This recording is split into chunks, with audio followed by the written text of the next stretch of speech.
Fillon nga e para me Boni Sala.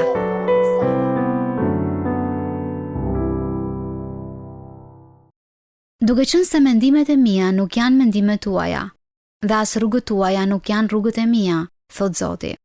Planet e prishura, ndryshimet e orarit dhe vonesat e papritura shpesh shkaktojnë irritim, zhgënjim dhe ankth. Kur planet tona të detajuara prishen, mbani mend se planet e Perëndis për të mirën tonë nuk ndërpriten kurrë. Zoti ju do dhe do që ju të lulëzoni, por ajo që ne mendojmë se do të ishte e mirë për ne, shpesh nuk është. Bibla na jep shembuj njerëzish, jetat e cilëve duket sikur morin një kthes të gabuar.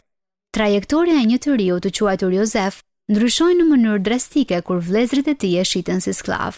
Nuk ka më keq se sa të mashtrojnë dhe të përfundosh si sklav. Megjithatë, dora e Perëndis e udhëhoqi Jozefin dhe shumë vite më vonë Jozefi ishte në gjendje të thoshte vëllezërve të tij se atë që ata e kishin me qëllim të keq, Perëndia e ktheu për mirë. Gjithashtu në Bibël është historia e popullit të Perëndis që u shpëtua nga skllavëria, por më pas u ende në përshkret të tjerë për 40 vjet. Perëndia u kujtoi atyre praninë e tij duke thënë: "Dhe në shkret të tjerë, ku ke parë se si Zoti Perëndia yt të ka shpën, ashtu si një njeri çon fëmijën e tij gjatë gjithë rrugës që keni përshkruar derisa arritet në këtë vend. Zoti nuk e humb rrugën e tij dhe as nuk na çon në rrugë të gabuar. Në fund të kësaj kohe ndacake, Perëndia i kujtoi drejtuesit e tyre, sepse Zoti, Perëndia yt, është ai vetë që ecën me ty.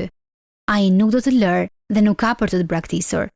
Nëse jeni duke u përballur me një rrethan që nuk është zgjedhja juaj, keni besim se Zoti nuk është i pavetëdijshëm për devijimin tuaj.